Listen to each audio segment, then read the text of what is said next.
CBS 4 also following the developing story of police shootings in Indianapolis. We've now seen 10 shootings involving IMPD just since August 1st and 14 total this year. Yeah, the high rate of police shootings are drawing the attention of Indianapolis residents, leaving them to wonder what's being done by IMPD leadership. Well, today we learned the identities of two people killed in police shootings just this week. On Tuesday, 35-year-old Darcel Edwards was shot after a brief car chase with police near 25th and Columbia. IMPD says that Edwards climbed a tree after crashing the car and then refused to come down. He reached into his pockets and shouted at officers to kill him, leading one of them to shoot him.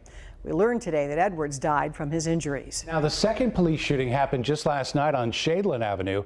Metro Police say Frederick Davis was shot at a Burger King there after a struggle for the officer's weapon. Police say Davis shot the officer, who returned fire with a secondary weapon. Davis later died at a hospital. Anytime any officer uses deadly force, the Civilian Majority Use of Force Review Board conducts a mandatory hearing. So they determine whether an officer's actions were within department policy. CBS 4's Jenny Drasler spoke with IMPD about the role the board plays following one of these incidents.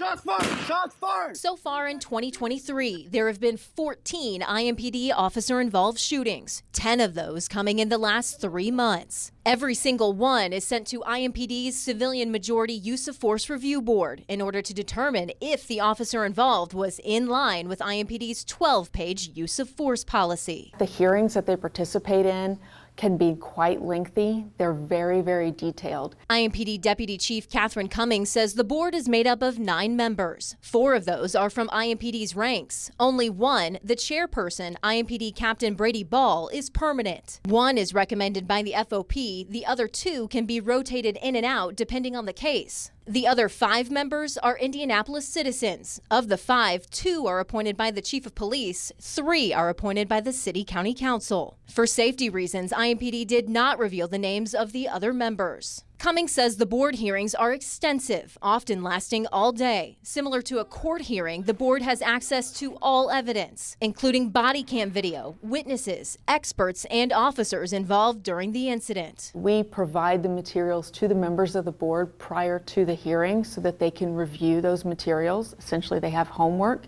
before they come in for one of the reviews. Deputy Chief Cummings says since the board started in 2021, out of the 16 cases they've heard, only 1 has found to be outside of IMPD's use of force policy. Once the hearing on the officer-involved shooting is finished, the board sends their recommendation to IMPD Chief Randall Taylor on if the shooting was in or out of line with IMPD's use of force policy. And he makes the final decision of what to do. Cummings says the board is an invaluable tool for the department when it comes to keeping the city of Indianapolis safe. But it gives us that opportunity to have a conversation with them, have real, frank, one-on-one conversations in a closed room, in a closed door, where everyone can have open and frank conversations with one another. And it gives us great insight into what they expect of us as a police department. In Indianapolis, Jenny Drasler, CBS 4 News. Deputy Chief Cummings also says it can take anywhere from a few months to more than a year for a case to be heard by the review board.